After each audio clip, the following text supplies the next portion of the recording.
ملک رب ذوالجلال کے پاک نام سے جو نطق و معنی کا خدا ہے، اور صد شکر کہ جس نے لفظ کی حرمت کو جاننے کے لیے ذہن اور ادائیگی کے لیے زبان عطا کی ہے۔ مرکز حرمین الاسلامی میں میں آپ کا میزبان سید علی حسنین، اور پروگرام کا نام ہے فتاوی آن لائن۔ ہمارے اس پروگرام کی مہمان شخصیت ہیں مولانا محمد اسحاق۔ آپ جامع مسجد کریمیہ، رحمان جولرز والی گلی، محلہ جیلانی پورہ، گلی نمبر 1 میں خطیب ہیں، اور شکر الحمدللہ کہ خدا نے ہمیں ایک ایسے دور میں پیدا کیا ہے جب 1400 سال بعد یہ مسلمان امت بہت سے فرقوں میں بٹ چکی ہے، وہاں پر ہمیں مولانا محمد اسحاق جیسے علماء دین میسر ہیں جن کا کام صرف اور صرف امت میں اتحاد اور یگانت کو فروغ دینا ہے۔ مولانا کی بہت ساری پبلیکیشنز ہیں، جن میں سے ایک مشہور زمانہ پبلیکیشن وحدت امت مولانا کا لکھا ہوا ایک رسالہ ہے، مولانا کا ایک خطبہ ہے جس کو تحریری شکل میں ڈھالا ہے یاسین بھائی نے۔ اس طرح کی اور بہت سی تحریریں، مولانا کی کیسٹس اور سیڈیز مسجد کے ساتھ اویلیبل ہیں، اور شکر الحمدللہ کہ آج مولانا ہمارے درمیان موجود ہیں۔ اس پروگرام کا بنیادی مقصد یہ ہے کہ امت کو درپیش مسائل مذہب کے حوالے سے جتنے بھی ہیں ان کے اوپر مولانا سے گفتگو کی جائے۔ اس کے لیے ہم نے آپ کی سہولت کے لیے ایک ٹیلی فون لائن کا انتظام کیا ہے۔ ٹیلی فون کا نمبر ہے 0800، یہ میرے پیچھے جو بینر لگا ہوا ہے اس کے اوپر بھی یہ نمبر آویزاں ہے، 0800117777، 0800117777۔ پیچھے لکھے ہوئے بینر سے آپ یہ نمبر نوٹ کر سکتے ہیں۔ یہ مرکز حرمین الاسلامی کا ٹول فری نمبر ہے، اس پر ٹیلی فون کال کرنے کے آپ پر کوئی چارجز نہیں ہوں گے، یہ کال فری ہے۔ آپ اس پر کال کر کے ہمیں کوئی سوال کر سکتے ہیں جس کا جواب آپ کو مولانا اسی وقت دیں گے، اور اس کی CD ریکارڈنگ جو ہے وہ شہر کے مختلف کیبل نیٹ ورکس کے اوپر آپ اگلے دن 4 سے 5 بجے کے دوران دیکھ بھی سکیں گے۔ دیکھتے ہیں کہ ہمارے ساتھ پہلا سوال کس کا ہے یا ہمارے پہلے کالر کون ہے۔ مولانا محمد اسحاق سے پہلا سوال میں یہ کرنا چاہوں گا، کچھ تحریری سوالات بھی ہم تک پہنچے ہیں۔ مولانا پہلا سوال ہمیں ڈاکٹر نذیر احمد ہیں، ان کی جانب سے کیا گیا ہے گلبہار کالونی سے۔ ان کا کہنا ہے کہ میں قرآن و سنت کی روشنی میں جاننا چاہتا ہوں کہ والدین اپنی جائیداد کو بچوں میں کس طرح تقسیم کریں۔ اگر والدین اولاد میں سے کسی ایک بچے کو جتنا اس کا حصہ بنتا ہے اس سے زیادہ دینا چاہیں تو کیا یہ دوسرے بچوں سے ناانصافی تو نہیں ہوگی؟ اگر والدین ایسا کرتے ہیں کہ ایک بچے کو زیادہ حصہ دیتے ہیں، اور اس کے علاوہ انہوں نے پوچھا ہے کہ جی اس صورت میں اگر دوسرے بچے جو ہیں وہ اپنے والدین کے ساتھ کس طرح سے کیا کردار ادا کریں، وہ اپنے والدین سے ناراض ہونے کا حق رکھتے ہیں یا نہیں رکھتے، اور شریعت کی روح سے اپنا اپنا حصہ سب کو ملنے کے بعد اس کی یعنی وراثت کے حوالے سے انہوں نے کافی تفصیل میں پوچھا ہے آپ اس سوال کو۔ غالباً یہ سوال پہلے ہو بھی چکا ہے ڈاکٹر نذیر صاحب، لیکن چونکہ کل سے ہم انشاءاللہ یہ کریں گے کہ جو سوالات ہمیں ایک دن پوچھے جائیں گے وہ ہم نوٹ کر لیں گے، اور ہم آپ کو اپنے سبھی سننے والوں کو CD نمبر دے دیا کریں گے۔ 5 رمضان کی CD کا CD نمبر 5 ہوگا، 6 رمضان کا 6 ہوگا۔ وہ CDs جو ہیں آپ کو اویلیبل ہوں گی، آپ ان CDs سے بھی ان سوالات کے جوابات حاصل کر سکتے ہیں، لیکن آج مولانا اس کا جواب آپ کو دیں گے۔ ڈاکٹر صاحب نے جو سوال پوچھا اس کا تعلق وراثت سے نہیں ہے، کیونکہ وراثت کا مسئلہ تو صاحب جائیداد کی موت کے بعد پیدا ہوتا ہے۔ کوئی شخص فوت ہو جائے، وہ ترکہ چھوڑ جائے تو پھر وراثت کے حصے جو ہیں وارثوں کو ملتے ہیں۔ یہ زندگی میں جو والدین تقسیم کرتے ہیں نا، یہ وراثت کی نہیں صورت، یہ ہبہ ہے۔ وہ آل نال ہوتے ہیں، زندگی میں ساری جائیداد کے مالک ہوتے ہیں، کسی کو دیں، وقف کر جائیں، بیع کر دیں، بچے اعتراض نہیں کر سکتے۔ مگر اگر وہ بیٹوں کو دینا چاہیں تو اس کے لیے اللہ کے رسول علیہ السلام نے یہ ہدایت کی ہے کہ بچوں میں مساوات ہونی چاہیے، سب کو برابر دیں۔ حتیٰ کہ امت کی زیادہ جو تعداد ہے علماء کے، ان کا تو کہنا کہ اس صورت میں وہ بیٹیوں کو بھی برابر دیں گے، ان کا بھی پھر آدھا نہیں رہے گا۔ جو وراثت میں تو تھا کہ لڑکے کے 2 حصے، لڑکی کا 1، مگر اگر زندگی میں دینا چاہتے ہیں تو پھر اس طرح کرنا پڑے گا کہ بچی کو بھی بچے کے برابر حصہ دینا پڑے گا، اور اگر وہ ایسا نہ کریں تو یہ ظلم شمار ہوگا۔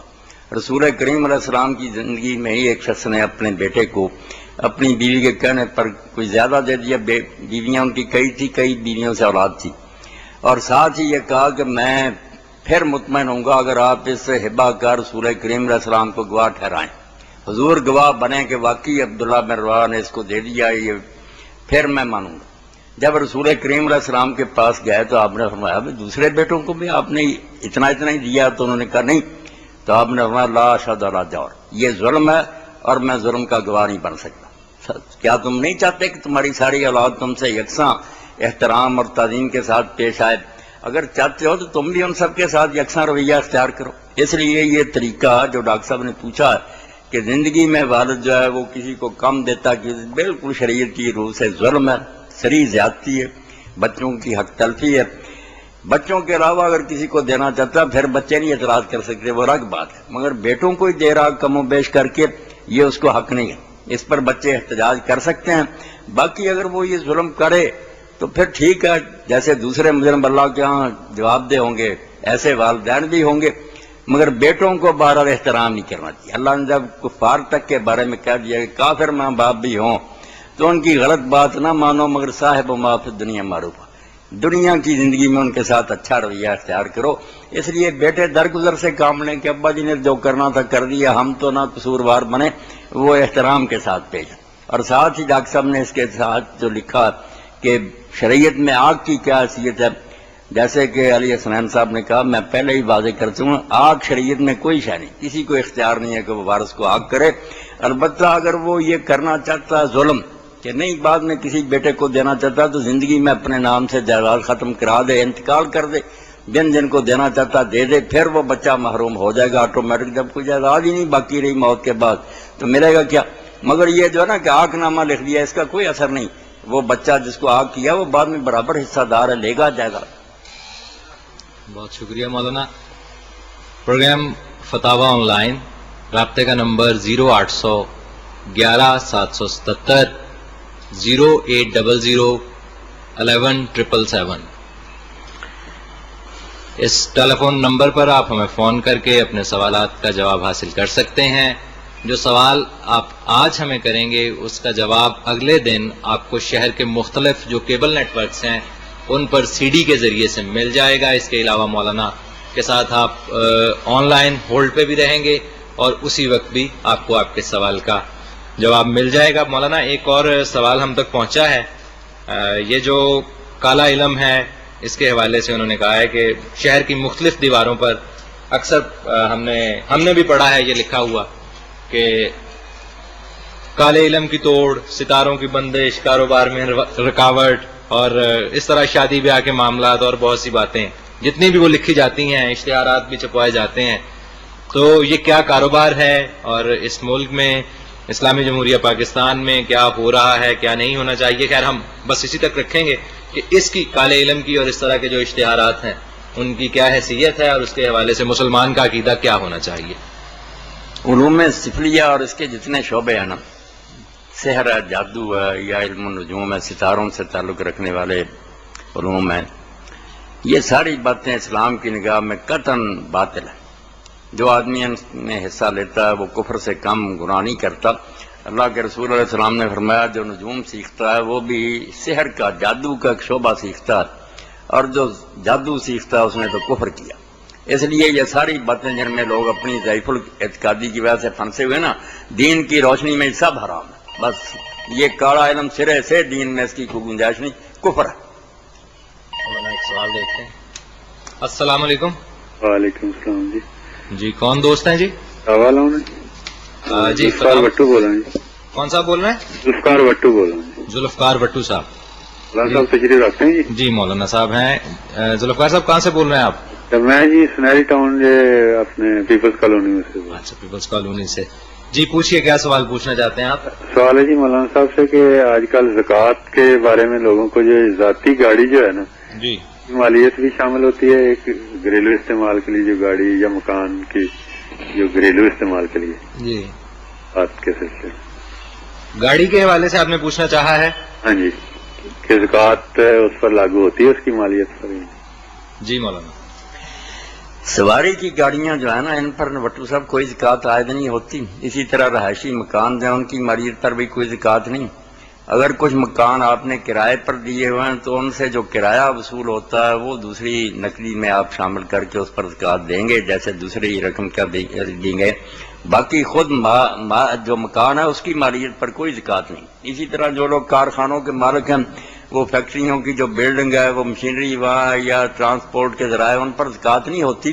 جو پروڈکشن ہے سیل کے لیے وہ اور جو کیش ہے نقدی سال کے بعد اس پر زکوٰۃ عائد ہوتی ہے. اس لیے آپ کی سواریوں کے لیے جو گاڑیاں نا ان پر نہیں زکوٰۃ. البتہ اگر کسی نے گاڑیاں فروخت کے لیے رکھی ہیں یہی کاروبار ہے تو ان کی مالیت کا اندازہ کر کے ان سب پر زکوٰۃ دینی چاہیے جو فروخت کے لیے ہوتی ہے. جی بٹو صاحب کوئی اور سوال؟ جی بہت شکریہ. بہت شکریہ جی، مہربانی. جی ہاں، فتاوا آن لائن ہمارے کوئی ایسے ویورز، کوئی ایسے دیکھنے والے، ایک اور ٹیلیفون کال لیتے ہیں. السلام علیکم. السلام علیکم. السلام علیکم. آپ کی آواز بہت کم آ رہی ہے. جی بیٹے تھوڑا اونچا بولیں، آپ کی آواز بہت کم ہے. نام عذرا ہے اور میں قیمتوں سے بات کر رہی ہوں. کیا نام ہے آپ کا؟ اقصا. عذرا میرا نام ہے. جی عذرا. میں قیمتوں سے بات کر رہی ہوں. جی میں نے مولانا صاحب سے نا خوابوں کے بارے میں پوچھنا ہے، خوابوں کی تعبیر کے بارے میں.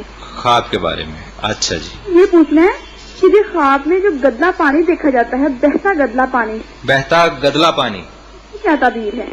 اچھا جی ابھی بتا دیتے ہیں. جی مولانا خواب کے حوالے سے پہلے تھوڑی سی بات اور پھر گدلے پانی کے کھاتے ہیں. ہاں میری بہن، خواب کے بارے میں آپ اصولی بات سمجھ لینا.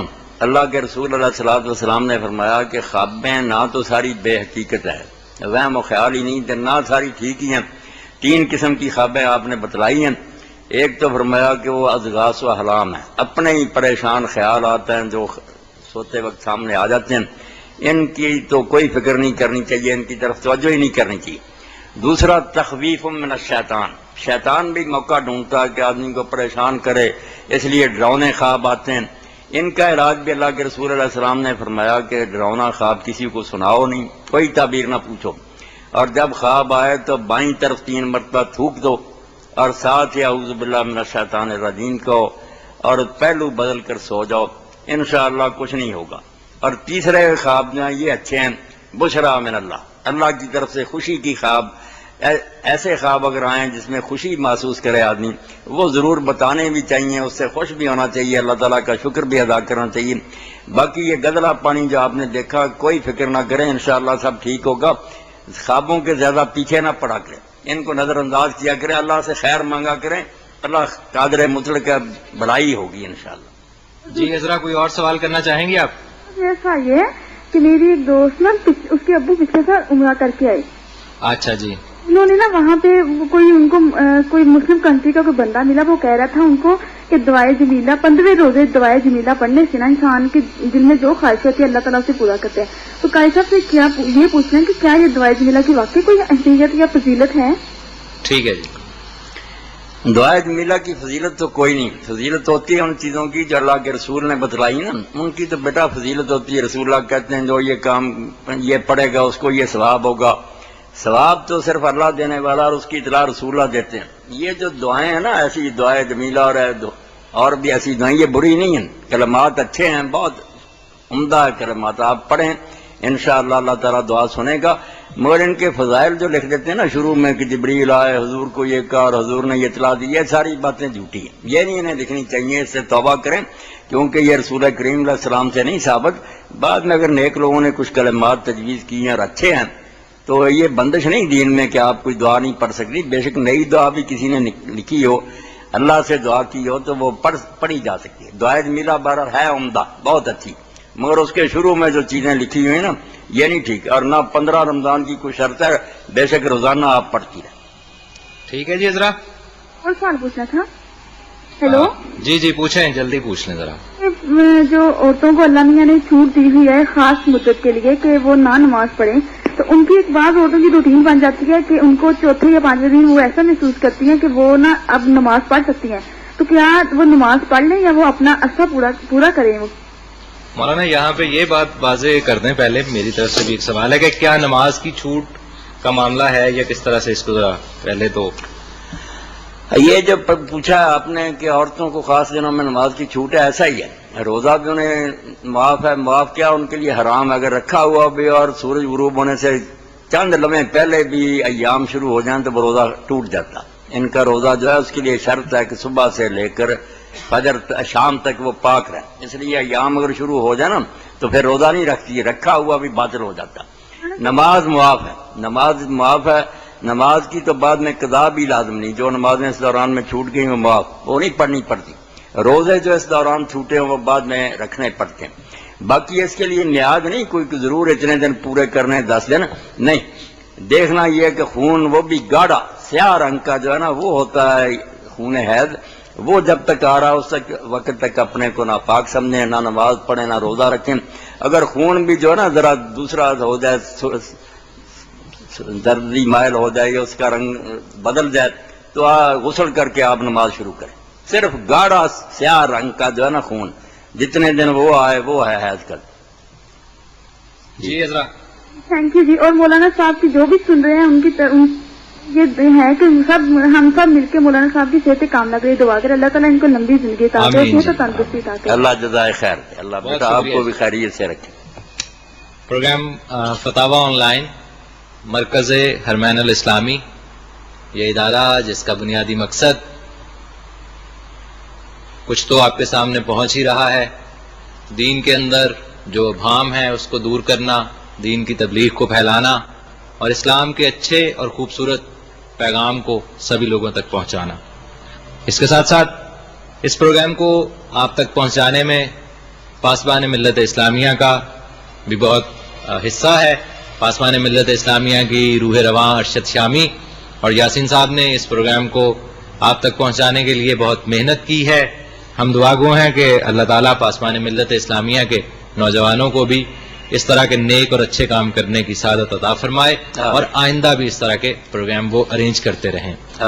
یہاں پر ایک اور بات کہ اگر جو لوگ ہمیں خط لکھنا چاہیں، ہمارا ایڈریس ہے مرکز حرمین الاسلامی، گل بہار کالونی، نزد موتی مسجد، مین ستیانہ روڈ، فیصل آباد. پروگرام فتاوا آن لائن مرکز حرمین الاسلامی، گل بہار کالونی، نزد موتی مسجد، مین ستیانہ روڈ، فیصل آباد. اگر کوئی شخص ایسا جس کے پاس ٹیلی فون موجود نہیں ہے، گھر میں کوئی میری بہن یا ماں یہ پروگرام دیکھ رہی ہے تو وہ خط کے ذریعے بھی ہمیں اپنا سوال بھیج سکتے ہیں. جس دن ان کا خط ہمیں ملے گا اسی دن ہم اس کو پروگرام میں شامل کریں گے اور اس کا جواب انہیں اگلے دن مل جائے گا. مولانا ایک اور سوال ہے، یہ سوال ہمیں کیا ہے جی عبدالحمید راشد صاحب نے، اور ان کا بڑا اچھا سوال ہے. انہوں نے کہا جی کہ آپ یہ بتائیں کہ اگر کوئی شخص مسجد یا کسی دینی ادارے کو جو چندہ دیتا ہے یا جو بھی رقم دیتا ہے، اور کیا اس سے یہ پوچھنا جائز ہے کہ اس نے یہ رقم کہاں سے حاصل کی ہے یا اس کا آمدن کے جو ذرائع ہیں وہ کیا ہیں؟ مسجد کو یا دوسرے دینی اداروں کو چندہ دیتا ہے نا، ان اداروں کے منتظمین کی یہ ذمہ داری نہیں، نہ ان کے لیے لازم ہے کہ وہ پوچھتے پھریں کہ یہ رقم اس نے کہاں سے لی ہے. دینے والے کو سوچنا چاہیے کہ اگر وہ رقم حلال ذرائع سے اس نے کمائی ہے تو پھر تو نفع ہوگا اس کو ان نیک کاموں میں دینے سے، اور اگر حرام سے کمائی ہے تو اس کو کوئی اجر نہیں بلکہ گناہ ہی اس کے ذمہ لازم ہوگا کہ اس نے لوگوں کو کا خون چوس کر نیک کاموں پر اس کو لگانا شروع کیا. اور اس میں اگر وہ ثواب کی امید رکھے تو اس کے کفر کا اندیشہ. علماء نے لکھا کہ اگر کوئی شخص شراب پیتا ہے، بری عادت میں مبتلا ہے، بسم اللہ نہیں کہتا تو صرف گناہ گار ہے، اور اگر وہ بسم اللہ الرحمن الرحیم کہہ کر پیتا ہے نا کافر ہو جاتا.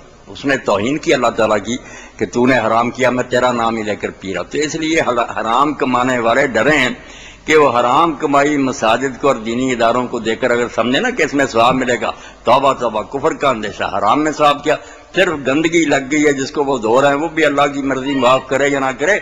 تو ایسے کمانے والوں کو ڈرنا چاہیے کہ وہ کیسی کمائی کر رہے ہیں، دے رہے ہیں. لینے والوں کو کوئی نہیں یہ لازم کہ وہ پوچھے. السلام علیکم. وعلیکم السلام. جی میں قرۃ العین بول رہی ہوں. قرۃ العین نے کہاں سے کال کیا جی؟ کہاں سے کال کیا قرۃ العین آپ نے؟ جی کہاں سے کال کیا ہے؟ فیصلہ آباد سے کیا. جی بولیں, کیا سوال ہے آپ کا؟ جی میرا سوال یہ ہے کہ ہمارے گھر جو پانی آتا ہے نا بظاہر دیکھنے میں تو صاف ہوتا ہے لیکن اس میں عجیب طرح کی اسمیل آتی ہے جیسے گٹر کا پانی ہو, تو اس سے وضو ہو جاتا ہے؟ جی آپ کو قرۃ عین بچی کسی تشویش میں نہیں مبتلا ہونا چاہیے. جو وہم میں پڑ جاتے ہیں نا کہ یہ پانی جو ہے اس میں کوئی ملا ہوا نہ, نہیں. آپ دیکھیں بظاہر اگر اس میں کوئی پلید چیز نہیں ہے تو پانی پاک ہی سمجھیں, اس سے وضو کریں, غسل کریں, آپ کا وضو غسل بالکل ٹھیک ہے. وہم میں نہیں پھنسنا چاہیے. رسول کریم علیہ السلام سفر میں تھے تو ایک صحابی نے پوچھا, چشمہ تھا ایک اس پر جو لوگ آباد سے, انہوں نے پوچھا کہ یہاں درندے تو نہیں آتے پانی پیتے؟ آپ نے فرمایا کوئی جواب نہ دینا, جو درندے پی گئے وہ ان کے پیٹوں میں چلا گیا, جو بچا وہ ہمارے لیے. کیوں خواہ مخواہ تکلف کرتے ہیں اور آگے باریک باتیں جو ان کو چھانتے پھرتے. جو سامنے چیز اس کو دیکھیں, اگر اس میں کوئی چیز ملی ہوئی نہیں نظر آ رہی وہ پاک سمجھیں, بالکل وضو کریں, ٹھیک ہے وضو آپ کا. اور کوئی سوال قرۃ العین؟ جی یہ جو لڑکیاں بال کٹواتی ہیں نمود و نمائش کے لیے ویسے کٹواتی ہیں, پردہ بھی کرتے ہیں, دوپٹہ بھی لیتی ہیں, تو بال کٹوانے جائز ہے؟ دوپٹہ لیتی ہیں, پردہ کرتی ہیں اور بال بھی کٹواتی ہیں. دو سوال ہے نا آپ کے؟ جی مولانا. پردہ کا حوالہ تو ویسے دیا نا کہ پردہ کرنے والی بچیاں بھی یہ کام کر لیتی ہیں, تو پوچھ اصل میں یہی رہی ہیں کہ بال کٹوانے جائز رہی ہیں. تو بال کٹوانا تو شرم قرۃ العین بچی کوئی ناجائز نہیں ہے. صحیح حدیث ہے مسلم شریف میں کہ رسول کریم علیہ الصلوۃ والسلام کی ازواج مطہرات کانوں تک رکھ کر بال جو تھیں کٹوا لیتی تھیں. اس میں تو کوئی حرج نہیں. حرج تو بے پردگی میں, پورے بالوں یا کٹے ہوئے دکھاتی پھرے نا غیروں کو, اور لوگوں کو دعوت دے اپنی طرف رخ کرنے کی, نمائش کرے, وہ حرام.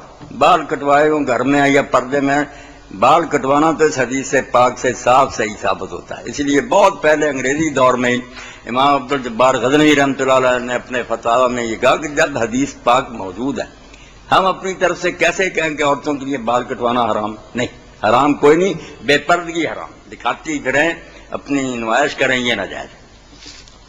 جی اور کوئی سوال قرۃ العین؟ نہیں جی شکریہ. بہت شکریہ. آپ ہمارے اس پروگرام کی سی ڈیز جو ہیں وہ حاصل کر سکتے ہیں شیف کمپیوٹر سے. یہاں پر سہیل اقبال صاحب ہیں اور ان کا ایڈریس ہے جی ریک سٹی مارکیٹ, فیصل آباد, یہ ستیانہ روڈ پہ جو کمپیوٹر کی بہت مشہور مارکیٹ ہے, اس میں شیف کمپیوٹر کے نام سے ایک دکان ہے. وہاں پر آپ سہیل اقبال صاحب سے رابطہ کر کے یہ پروگرام جو ہیں ان کی سی ڈیز کو حاصل کر سکتے ہیں. اور سی ڈیز جو ہیں ایک نمبر کے سیکوینس سے چل رہی ہیں, یکم رمضان سے لے کر انشاءاللہ جتنے بھی روزے ہوں گے 29 یا 30, وہ تمام سی ڈیز شیف کمپیوٹر پر آپ کو اویلیبل ہیں. اس کے علاوہ اس کی آڈیو کیسٹس بھی آپ کو مل سکتے ہیں. مولانا ایک اور سوال ہمیں ملا ہے. سوال یہ ہے کہ جب خاندان کے لوگ مل کر شادی کی تاریخ طے کرتے ہیں تو اس میں کچھ جگہ پر کچھ لوگ جو ہیں اس بات کا خیال رکھتے ہیں, یا یہ بات مشہور ہے کہ 3, 13, 23, 8 اور 28 کے دن, اس طرح کے جو فگرز ہیں ان دنوں میں شادی کی تاریخ نہیں رکھنی چاہیے. تو اس حوالے سے آپ شرعی حیثیت ان کی کیا ہے اس بات کی؟ یہ ساری باتیں توہمات پر مبنی ہیں, ان کی کوئی حقیقت نہیں ہے. نہ کوئی دن سعد ہے نہ ناس ہے. یہ بھی نجوم کا حصہ ایک ہمارے اندر آ گیا کہ کچھ دنوں کو ہم سمجھتے ہیں کہ یہ سعد ہیں, اچھے ہیں, کچھ کو ناس سمجھتے ہیں. ایسی کوئی بات نہیں. اللہ کا حکم ہے, ساری کائنات اس کے قبضہ میں. جس دن چاہے وہ آدمی کو پکڑ سکتا ہے, کوئی دن نہیں آدمی کو بچا سکتا, اور جس دن چاہے اس کا فضل ہو سکتا. ایسے توہمات کی بجائے چاہیے کہ جب کوئی ایسا اقدام کرنے کا ارادہ ہو نا, عمارت بنانے کا, شادی کرنے کا, تو اس وقت کوئی اللہ کے نام پر خیرات دی جائے, صدقہ کیا جائے, دعا کی جائے, اللہ خیر کرنا, یہ صحیح طریقہ. بجائے اس کے کہ آدمی تاریخیں ڈھونڈتا رہے, تاریخیں اللہ تعالیٰ کو جکڑ دیں گی, ایسا کوئی نہیں دین میں تصور. یہ ساری باتیں غلط ہیں. جی آپ تک یہ پروگرام پہنچانے میں ہمارے لیے مددگار ہیں ملک خالد فاروق, جن کی معاونت ہمیں حاصل ہے اس پروگرام کو شوٹ کرنے میں, اور ان کا ساتھ دے رہے ہیں شاہد صاحب اور جاوید صاحب. یہ سی ڈیز جو ہیں ریکارڈ کرنے میں ہمیں ان کی معاونت حاصل ہے. یہ پروگرام آپ تک پہنچ رہا ہے مرکز حرمین الاسلامی اور پاسبان ملت اسلامیہ کی مشترکہ کوششوں سے. اس پروگرام میں ہمارے مہمان ہیں مولانا محمد اسحاق, جو خطیب ہیں جامع مسجد کے گلی نمبر 1, محلہ جیلانی پورہ, ستیانہ روڈ. عام دنوں میں یا بالخصوص جمعے کے دن, جمعے کے خطبے میں اور جمعے کی نماز کے بعد وہاں پر بھی سوال و جواب کی ایک نشست ہوتی ہے, جو لوگ جمعے کے دن وہاں پر آئیں گے مولانا ان کے سوالات کے جواب بھی اسی طرح سے دیتے ہیں جمعہ کی نماز کے بعد. مولانا ایک اور سوال ہم تک پہنچا ہے اور وہ یہ ہے کہ اگر ایک خاندان میں 2 لوگ بیمار ہیں تو کیا ایک شخص ان کی جگہ پر روزے رکھ سکتا ہے؟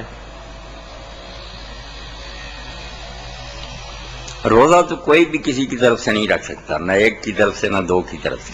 اگر کوئی شخص بیمار ہے اور اس کے تندرست ہونے کی امید ہے تو اس کے ذمہ تو لازم ہے قضا، کہ جب وہ تندرست ہوگا پھر وہ اپنے روزے خود رکھے گا، دوسرا نہیں اس کے روزے رکھ سکتا، نہ نماز دوسرے کی جگہ پڑھ سکتا.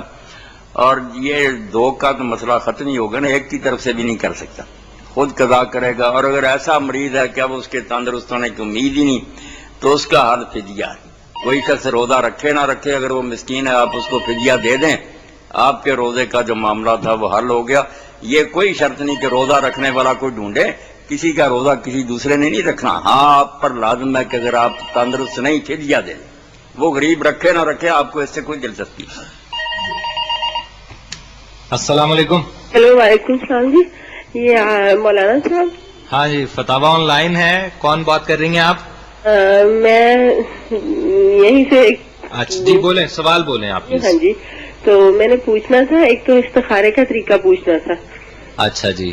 تو دوسرے یہ پوچھنا تھا کہ جس طرح کئی لوگ بتاتے ہیں، جیسے لاہوری حکیم صاحب ہیں، وہ مطلب بچیوں کی شادی وغیرہ کے لیے نا، جس طرح کوئی رشتہ ہے تو پھر پوچھ لیتے ہیں کہ لڑکے کی والدہ کا نام بتائیں اور لڑکے کا نام، اور پھر وہ مطلب بتا دیتے ہیں کہ یہ آپ کے لیے رشتہ صحیح ہے یا نہیں ہے نا.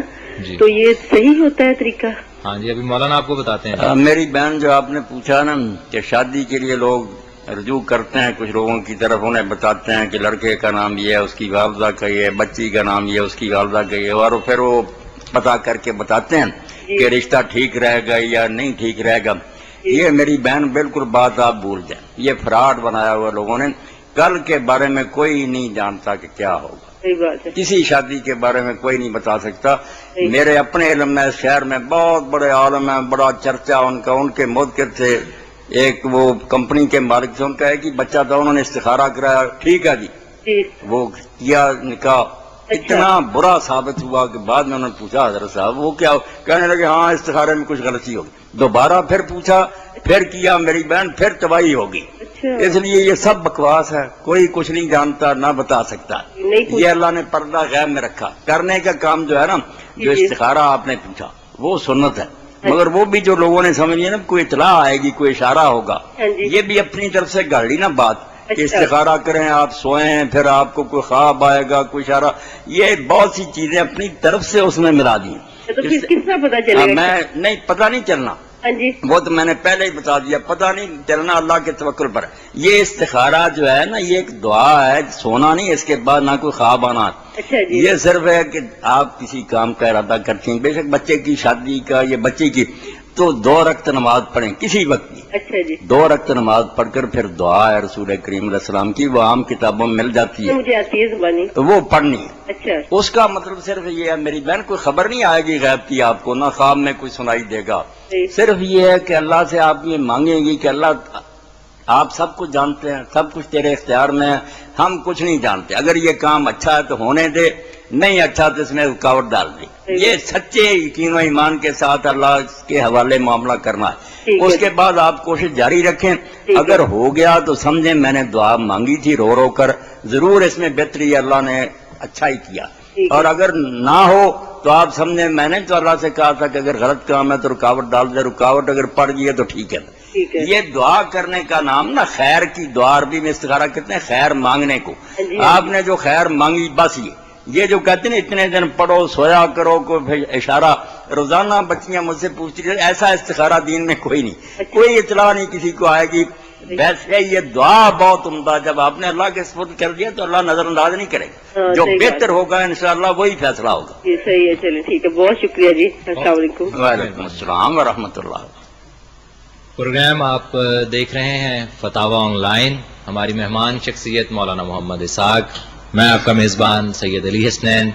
پروگرام کو آپ تک پہنچانے میں، اس پروگرام کو آپ تک لے کر آنے میں میاں طاہر حسین، بلکہ میاں طاہر ہی ہے ان کا میرا خیال پورا نام، اور جو روح رواں ہیں مرکز حرمین الاسلامی کے، انہوں نے بہت محنت کی ہے اللہ تعالیٰ ان کو اس نیکی کے کام کا بہت اجر دے کہ ایک ایسا وقت جس میں امت بہت چھوٹے چھوٹے مسائل میں پھنسی ہوئی ہے اور بہت سارے مذہب کے اندر، اسلام کے اندر، ہمارے عقیدوں کے اندر ایسے ایشوز ہیں جن کا ہمارے اسلام سے کوئی تعلق نہیں ہے. تو یہ پروگرام انشاءاللہ شروعات ہے ان نان ایشوز کو دور کرنے کی، ایسے مسائل کو ختم کرنے کی جن کا اسلام کے ساتھ کوئی تعلق نہیں ہے. مولانا ایک اور سوال ہے، عبد الخالق صاحب نے ہمیں یہ سوال کیا ہے اور ان کا کہنا ہے کہ بعض لوگ صدقے کے بکرے جو آتے ہیں اداروں میں ان کو جا کے بازار میں فروخت کر دیتے ہیں، اس کی کیا حیثیت ہے؟ اور جو شخص یہ صدقے کے بکرے خریدتا ہے یا ان کا گوشت خریدتا ہے اس کے لیے کیا حکم ہے یا شریعت کے حوالے سے اس کا ذرا؟ اصل میں جو بات جاننے کی ہے نا وہ ہے کہ صدقہ جو ہے اس کا مفہوم سمجھا جائے. ہمارے ذہنوں میں ہندوازم سے یہ تصور آ گیا کہ جو آدمی صدقہ کرنا چاہتا ہے نا اس کی بلا اور مصیبت کسی جانور پر چلی جائے گی، وہ جانور پھر جو ذبح کر کے اس پر سے مصیبت کو ٹالے گا. یہ غلط بات ہے، ایسا کوئی نہیں. جانور کسی کی مصیبت نہیں اٹھاتا اور نہ جانور دینے چاہیے. چھوڑ دیں آپ کے کالے رنگ کا بکرا اور گرد گمائے چار پائی. یہ صدقہ اللہ کے راستے میں خرچ کرنے کا نام. بے شک نقد رقم آپ دے دیں سب سے بہتر وہ ہے. خود مسکین آپ اپنی ضرورت کے مطابق خرچ کرے، بہتر یہ ہے کہ نقدی دیں آپ. اگر کپڑے آپ کا کاروبار ہے کپڑے دے دیں، بے شک وہ بھی صدقہ. کسی آدمی کے پاس کوئی اور سامان ہے غلہ وغیرہ وہ دانے دے دے. صرف جانوری صدقہ نہیں ہے کہ اس کا ساری دینا ہے، یہ ذہن سے نکالنا چاہیے. اور پھر جو دوسری بات پوچھیے کہ اگر کسی نے بکرا دیا ادارے کو جب دے دیا نا ادارہ بن گیا مالک، اس کے بعد وہ بیچے اس کو کسی کو مفت دے دے اس کو حق پہنچتا. رسول کریم علیہ السلام کی بی بی حضرت عائشہ صدیقہ رضی اللہ عنہا کی آزاد کردہ لونی تھی بریرہ، اس کو کسی نے گوشت صدقے کا دیا. حضور گھر تشریف لائے، پوچھا کوئی کھانے کو ہے؟ اماں نے کہا کہ صرف وہ گوشت ہے جو بریرہ کو صدقے میں ملا. آپ نے فرمایا اس کے لیے صدقہ تھا، ہمارے لیے اب ہدیہ. جب وہ مالک ہوگی اس نے تحفے کے طور پر دیا، ہمارے لیے حلال ہے. اس لیے ادارے کو جب دے دیا نا ادارہ بن گیا بالکل مالک آل نال. وہ بیچے یا جو چاہے اس کے ساتھ کرے پھر ان کو حق پہنچے. جو خریدتے ہیں ان کے لیے بالکل جائز ہے اور جو ان سے آگے گوشت لیتے ہیں ان کے لیے بھی حلال. جی ہاں، پروگرام فتاوا آن لائن میں ایک اور سوال ہے میرے پاس. مولانا یہ سوال ہمیں کیا ہے تنویر الاسلام صاحب نے چک جھمرا سے. آپ کا سوال یہ ہے کہ نماز جنازہ پڑھانے کے بعد میت کے جو وارثان ہیں وہ قرض اپنے ذمہ لیتے ہیں اور بعض جگہ پر قرض کی معافی کی درخواست کی جاتی ہے یا بات کو ٹال مٹول کرنے کی کوشش کی جاتی ہے. اس صورتحال میں کیا جو امام نماز جنازہ پڑھا رہا ہے اس کی ذمہ داری کیا ہے؟ نبی السلام صاحب نے نماز جنازہ کے بعد لکھا؟ جی، نماز جنازہ کے بعد اعلان کیا جاتا ہے کہ شاید کسی جگہ ایسا بھی ہوتا ہے، ورنہ پہلے لوگ کہتے ہیں کہ بھائی مولوی صاحب کہتے ہیں جس نے کوئی لینا دینا نہ یہ ان کے وارث موجود ہیں، یہ اعلان کرتے ہیں کہ ہم ذمہ دار ہیں. وہ اس بنا پر کرتے ہیں، انہوں نے سنا ہے نا کہ رسول کریم علیہ السلام کے پاس اگر جنازہ لایا جاتا تھا تو آپ پوچھتے تھے کہ اس کے ذمہ کوئی قرض ہے. اگر کہا جاتا ہاں قرض اس کے ذمہ، پوچھتے پھر کچھ جائیداد چھوڑ گیا جس سے قرض ادا ہو گیا. تو اگر پتہ چلتا نہیں چھوڑا کچھ بھی تو آپ کہتے پھر تم لوگ اس کا جنازہ پڑھو، میں نہیں پڑھوں گا. اس بات سے ڈرے ہوئے نا کہ رسول اللہ کا یہ فرمان جو ہے یہ امام صاحب بھی کہیں انکار نہ کر دیں تو پھر لوگ یہ کچھ ڈرامہ رچاتے ہیں. کچھ تو سچے دل سے اعلان کرتے ہیں اور بعد میں باقی ادائیگی کرتے ہیں. کچھ نے یہ ایک ڈھونگ رچا لیا کہ اعلان کر دیتے ہیں، بعد میں لوگ پوچھتے کہتے ہیں یار معاف کر دے یا سرے سے مکر جاتے ہیں. تو ایسا نہیں ہونا چاہیے. یہ ایک چالاکی ہے، فریب ہے. جو اعلان کرے اس کو پھر اپنی ذمہ داری نبھانی چاہیے. میت کا قرض پھر واقعی اس کے سر پڑ گیا، اب اس کو دینا چاہیے. باقی مسئلہ نہیں یہ کوئی. آپ نہ یہ سوچیں کہ یہ مسئلہ ہر جنازے پر رسول اللہ انکار کرتے تھے مگر لوگ سارے جنازہ پڑھتے تھے. سرے سے یہ نہیں تھا کہ جنازہ ہی نہیں. نبی علیہ السلام کی شخصیت بلند تھی. حضور لوگوں کو توجہ دلانے کے لیے کہ یہ کام نہیں ہونا چاہیے. ساتھ ہی آپ سن لیں کہ جو لوگ خودکشی کرتے تھے آپ ان کا جنازہ بھی نہیں پڑھتے تھے. اب یہ نہیں مسئلہ کہ ہم بھی نہ پڑھے، ہمیں پڑھنا چاہیے بے شک کوئی خودکشی کرے یا قرضہ ہو اس میں. السلام علیکم. السلام علیکم. السلام علیکم. وعلیکم السلام. جی کون دوست ہیں؟ عرفان بات کر رہا ہوں. عرفان صاحب نے کہاں سے کال کیا ہے؟ سٹانا روڈ سے. جی عرفان بھائی کیا سوال ہے آپ کا؟ مولانا صاحب سے پوچھنا تھا کہ یہ جو رمضان مبارک میں قرآن پاک پڑھا جاتا ہے جی وہ کسی کو اس کا ثواب پہنچایا جا سکتا ہے کہ جو دنیا سے جا چکے ہیں ان میں سے یا وہ بھی یعنی وہ پڑھ کر کے جو کہتے ہیں کہ بخش دیا جی ہم نے مرنے والے کو، وہ پوچھ رہے ہیں آپ؟ جی اچھا، خاص کر رمضان المبارک کے لیے. خاص کر رمضان مبارک کے لیے. خاص کر رمضان مبارک میں تو اپنی طرف سے ہی چیزیں عرفان صاحب لوگ گڑھ لیتے ہیں جو آئی ہیں. روزہ رکھنا، رات کو نوافل پڑھنا، اعتکاف وغیرہ، اس کی فکر نہیں کرتے. یہ اپنی طرف سے بنائی ہوئی باتوں کے بارے میں بہت فکر مند رہتے ہیں. تو آپ بھی اچھی طرح یہ سن لیں کہ دین میں جو چیز میت کے لیے نفع بخشنا ثابت ہے وہ دعا اور صدقہ. دعا کیا کریں آپ جو جا چکے ہیں ان کے لیے جتنی جی چاہے، اور خیرات کریں، غریبوں اور مسکینوں کی مدد کریں، انشاءاللہ ان کے لیے نفع بخش ہوگی. باقی قرآن مجید پڑھنے کا آپ نے جو پوچھا، قرآن مجید حضور پر اترا، صحابہ کرام کو ملا، مگر ایک مثال بھی نہیں ملتی، کوئی عالم بھی نہیں یہ پیش کرتا کہ اس زمانے میں کسی نے قرآن کی کوئی سورہ یا پورا قرآن پڑھ کر کبھی بخشا. امام ابن کثیر فرماتے ہیں صدقے سے یہ آسان تھا، صدقہ تو وہ بیچارے کر نہیں سکتے، تھوڑے لوگ امیر تھے. یہ اگر صورت ہوتی تو یہ تو عام ہوتی، لوگ پڑھ پڑھ کر بخشا کر. ایک روایت بھی نہیں ذخیرہ ہے حدیث میں. اس لیے قرآن پڑھ کر بخشنے کو چھوڑیں، ہو سکتا ہے تو خیرات کیا کریں، مسکینوں کو دیا کریں. اور اس کے لیے کوئی خاص طریقہ نہیں کہ آپ کو بخشنا پڑے. جب آپ نے اس نیت سے کسی غریب کی مدد کی کہ اس کا اجر اللہ میرے والد مرحوم کو دے، وہ چلا گیا، اسی وقت اس کھاتے میں درج ہو گیا. اس کے لیے کوئی رسم نہیں کہ وہ کرنی ہے تو پھر یہ پہنچنا، اسی وقت نیت سے پہنچتا جاتا. یہ عرفان بھائی کریں، دعا کریں اور ساتھ خیرات کیا کریں جتنی اللہ توفیق دے. جی عرفان بھائی کوئی اور سوال؟ یہ کہتے ہیں جو دنیا سے چلے جاتے ہیں ان کے لیے یہ صدقہ جاریہ ہوتا ہے، تو وہ کیا ان کا ثواب ان کو نہیں ملتا؟ صدقہ جاریہ جو ہے نہیں، صدقہ جاریہ تو ہوتا جو وہ خود کر گیا. میں نے جو کہی ہے بات، وہ تو آپ نے صدقہ کرنا جو آپ پیچھے رہ گئے. آپ اپنے پلے سے کچھ اللہ واسطے دیں غریبوں مسکینوں کو، اس کا صدقہ جاریہ تو کہتے ہیں عرفان بھائی جو اس نے اپنی زندگی میں کوئی ایسی نیکی کی، مثلا کنواں کھدوا دیا، کوئی مدرسہ بنوا دیا، مسجد بنا دی، اسپتال بنا دیا، جو پیسے خرچ نہیں ہو گئے بلکہ وہ چیز اب بھی جاری ہے، چل رہی، اس کو کہتے ہیں صدقہ جاری. تو مرنے والوں کو ایسا ہی کرنا چاہیے کہ ایسی کوئی نیکی کر دیں جو بعد میں بھی قائم رہے. یہ آپ نے خیرات کرنی ہے جس کا میں نے ذکر کیا، دعا بھی آپ نے کرنی ہے اور اپنی طرف سے کچھ پیسے دینے ہیں غریبوں مسکینوں کو، پھر انشاءاللہ ان کو نفع ہوگا، پہنچے گا. خرچ تو آپ کرتے نہیں، قرآن مجید پڑھتے رہتے ہیں، خرچ سے آپ لوگ بھاگتے ہیں کہ دینا نہ پڑے کسی غریب کو. سپارے جو ہے نا یہ گھستے جائیں اور پھٹتے جائیں قرآن میں. جب میں کہتا ہوں کہ دعا کریں اور دیا کریں، کچھ پیسے دیں، 1000 2000 10,000، کتنی بچیاں بیٹھی ہیں، کتنے لوگ علاج کے لیے ترس رہے ہیں پیسوں کو، ان لوگوں کی مدد کریں، پھر عرفان بھائی بالکل میت کو نفع پہنچے گا. جی عرفان بھائی کوئی اور سوال؟ ایک اور بات ہے کہ ایک بات کلیئر کروانی تھی کہ کہتے ہیں کہ میاں بیوی جو ہیں ایک برتن سے دودھ نہیں پی سکتے، کیا یہ بات ٹھیک ہے یا؟ بہت اچھا عرفان آپ نے سوال کیا. اسی لیے تو علی حسنان صاحب کہہ رہے ہیں کہ جو توہمات ہیں اور ایسی چیزیں جو دین میں ہے ہی نہیں، لوگوں نے دین بنا لی. آپ نے کہا کہ ایک برتن سے دودھ نہ پیئیں خاوند اور بیوی، ایک ہی برتن سے نہیں پی سکے.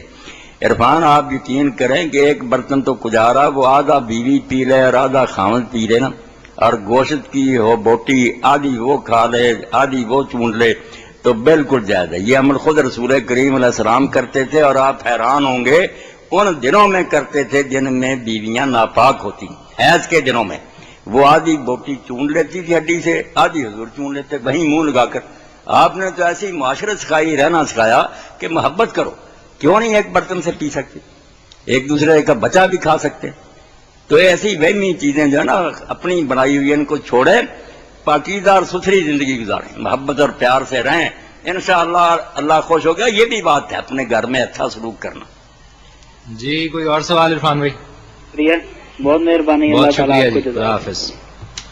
عرفان صاحب تھے جی ہمارے ساتھ. کچھ اور تحریری سوالات بھی ہمارے پاس پہنچے ہوئے ہیں. مولانا ایک خبر کے حوالے سے یہ سوال کیا گیا ہے کہ چند دن پہلے کچھ اخبارات، چلیں پہلے ایک کال لے لیتے ہیں پھر اس کے بعد دیکھتے ہیں. کار والوں کا پہلے ہاتھ. السلام علیکم. جی وعلیکم السلام. جی کون دوست ہیں؟ جی فتاوا آن لائن ہے، کون دوست بول رہے ہیں؟ جی میں شوکت بول رہا ہوں نشاط آباد سے. جی شوکت صاحب کیا سوال کریں گے آپ؟ سوال یہ ہے کہ روزہ افطار ہونے کے بارے میں آپ سے پوچھنا تھا، روزہ رکھنے اور افطار کرنے کے بارے میں. جی کہ روزہ افطار کرنے کا تعلق صرف سورج غروب ہونے سے ہے، جبکہ اکثر لوگ اذان سن کے روزہ افطار کرتے ہیں جی اور اسی طرح روزہ رکھنے کا تعلق اذان سے نہیں ہے بلکہ اپنا روشنی کو سیاہ اور بلیک کے آفتاب پہ جو بھی ہے بنتا اس حساب سے ہے. لیکن لوگ اذان کھولنے رکھتے بھی اذان سے ہی ہیں اور کھولتے بھی اذان سے ہی ہیں. اس طریقے سے یا تو پھر اذان باطل ہوتی ہے یا پھر روزہ. جی شوکت صاحب آپ نے جو پوچھا ہے نا کہ روزہ شروع کس وقت ہوتا اور ختم کس وقت ہوتا، اس کے لیے بات تو آپ کی صحیح ہے اور اذان بھی اسی لیے مقرر کی گئی ہے کہ بالکل وقت پر اذان شروع کی جائے تاکہ لوگوں کو اطلاع مل جائے کہ سیاہ دھاگا جو ہے نا اس میں سے سفید دھاگا نکل آیا، طلوع فجر ہو گئی. اور اس کے لیے ٹائم ٹیبل بھی بنے ہوئے ہیں، منٹ اور سیکنڈ لکھے ہوئے ہیں، مگر لوگوں نے اپنی طرف سے یہ باتیں بنا لی. کوئی پہلے اذان کہہ دیتا کہ بعد میں، یہ اذان کہنے والوں کا قصور ہے. ہونا تو چاہیے وقت پر ساری مسجدوں سے اذان بلند ہو، وہی پتہ چلے گا کہ وہ نکل آئی ہے روشنی، اس وقت روزہ شروع ہونا چاہیے. اگر کوئی بعد میں اذانیں دیتے ہیں تو ان کا نا خیال کریں ٹائم ٹیبل پر جو وقت بتایا گیا نا کہ طلوع فجر کا وقت یہ ہے. ایسے غروب ہوتا ہے روزہ، ایسے غروب کا کہ غروب آفتاب پر روزہ ختم ہو جاتا. اس لیے جب سورج کی ٹکیا نظر سے اوجھل ہوئی نا، روزہ کھولنے کا وقت ہو گیا. اذان اب یہ 15-20 منٹ انہوں نے بنا لیے کہ کھاتے پیچھے رہتے ہیں، وقت پر یہ اعلان کر دیں کہ لوگوں روزہ کھول لو، وقت ہو گیا. بالکل بدعت اور من گھڑت بات نکالی ہے کہ آپ اللہ کا نام لے کر اذان کہیں، لوگ سمجھ لیں گے وقت ہو گیا. نہیں، یہ اپنی طرف سے اعلان کرتے رہتے ہیں. اذان پھر 10 منٹ بعد کہتے ہیں. یہ دین میں بالکل ایک نئی اختراع ہے جو شروع ہوئی ہے کچھ سالوں سے. آپ ان کا خیال نہ کریں، یا تو صحیح وقت پر جو اذان کہتے ہیں ان کا خیال کریں یا ٹائم ٹیبل دیکھیں. بس. Thank you. جی شوکت صاحب کوئی اور سوال؟ یہی تھا، اب جب پورا دن آدمی روزہ رکھ لیتا ہے نا، جس وقت روزہ کھولنا ہوتا ہے اتنی ٹینشن کا شکار ہو جاتا ہے آدمی، کہتا ہے کہ کیا انشاءاللہ آج کے بعد کا شکار نہ ہو آپ تو نہیں ہوں گے کم از کم انشاءاللہ، اور باقی دوستوں کی بھی یہ ٹینشن دور کریں. ٹھیک ہے، تھینک یو جی، بہت شکریہ. جی مولانا سوال یہ ہے کہ چند دن پہلے اخبارات میں، چلیں جی ایک اور ہمارے ساتھ دیکھتے ہیں. السلام علیکم. وعلیکم السلام. جی کون آواز دوست؟ کٹ کر بیٹا. مولانا صاحب بیٹھے سر؟ جی کون دوست ہیں؟ رانا اکرم بول رہا ہوں. رانا اکرم صاحب. پروگرام بھی لگا ٹی وی پہ دیکھ رہے ہیں. اچھا جی. سر سوال یہ ہے کہ تراویح جو 20 پڑھتے ہیں، جی اصل میں تراویح ہے کتنی؟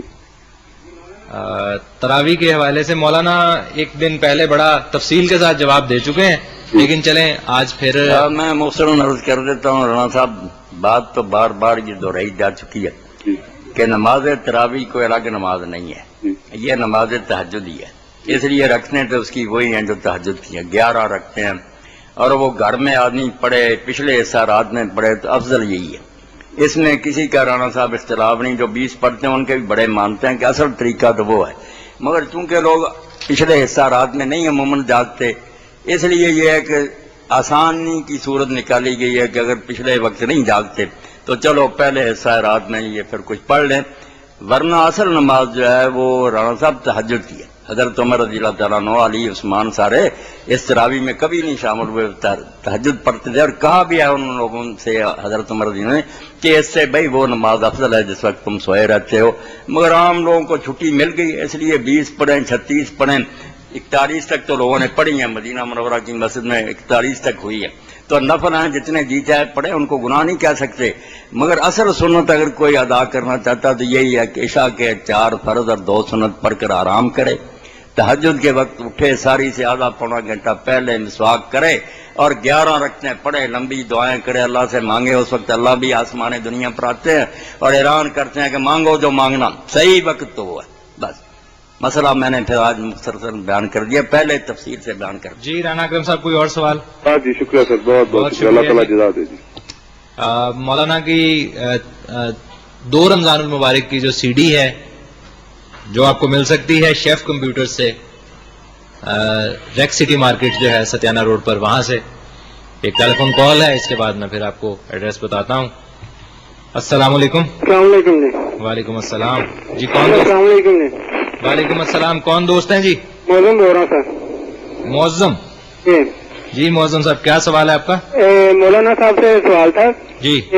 درود شریف کے علاوہ آیت الکرسی وغیرہ پڑھ سکتے ہیں ہم وضو کے بغیر؟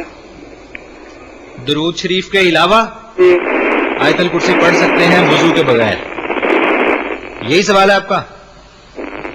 جی مولانا. جی معظم صاحب وضو تو صرف شرط ہے نماز کے لیے. نماز آپ نے پڑھنی ہے تو پھر باوضو ہونا چاہیے، یا قرآن شریف کو ہاتھ لگانا چاہے، چھونا چاہے، پھر وضو ہونا چاہیے. باقی جو ہے نا ذکر اذکار یا قرآن مجید آپ کو زبانی یاد ہے، وہ سارا آپ جتنا جی چاہیں بغیر وضو کے جس وقت چاہیں پڑھتے رہیں، گلیوں بازاروں میں. کوئی جگہ اپنا پاک نہیں ہے، کوئی وقت بند نہیں ہے. آپ قرآن مجید یاد ہے پڑھیں، درود شریف پڑھیں، استغفار کریں، ساری چیزیں جو ہے نا بلا وضو ہو سکتی ہیں. قرآن مجید کو چھونا چاہیں تو وضو کرنا پڑے گا، نماز شروع کرنا چاہتے ہیں تو پھر وضو کرنا پڑے گا. باقی کسی چیز کے لیے وضو لازم نہیں. بہتر یہ ہے کہ آدمی باوضو سارا کام کرے، اللہ کا نام باوضو لے، وہ اعلیٰ چیز ہے مگر جائز ہے. اگر بلا وضو پڑھے تو بندش کوئی نہیں. جی بڑی مہربانی. بہت شکریہ جی. معظم صاحب تھے جی ہمارے ساتھ. میں آپ کو بتا رہا تھا سی ڈیز کے لیے آپ رابطہ کر سکتے ہیں شیف کمپیوٹرز، ریک سٹی مارکیٹ فیصل آباد. یہاں سے آپ کو اس پروگرام کی سی ڈیز یہ سمجھ لیں آپ کے بغیر ہدیے کے ہی مل سکتی ہیں. بس شاید آپ سے اتنی ہی قیمت چارج کی جائے گی جتنا ان پر خرچ آ رہا ہے. اور آپ کے بہت سارے سوالات جس طرح تراویح کے حوالے سے ہے، 2 رمضان المبارک کی سی ڈی میں اس کا جواب موجود ہے. پروگرام کا نام ہے فتاوی آن لائن. ہماری مہمان شخصیت مولانا محمد اسحاق جو خطیب ہیں جامع مسجد جیلانی پورہ گلی نمبر 1 کی مسجد کے. اور نماز جمعہ کے بعد بھی آپ اپنے سوال و جواب مسجد میں آ کر مولانا سے کر سکتے ہیں. اگر آپ ہمیں خط لکھنا چاہیں تو آپ ہمیں خط لکھ سکتے ہیں. پروگرام فتاوی آن لائن، مرکز حرمین الاسلامی، گلبہار کالونی، نزد موتی مسجد مین، ستیانہ روڈ، فیصل آباد. اس کے علاوہ ہمارا رابطے کا نمبر جس پر آپ کی یہ کال آ رہی ہے، اس کال کو دیکھتے ہیں. رابطے کا نمبر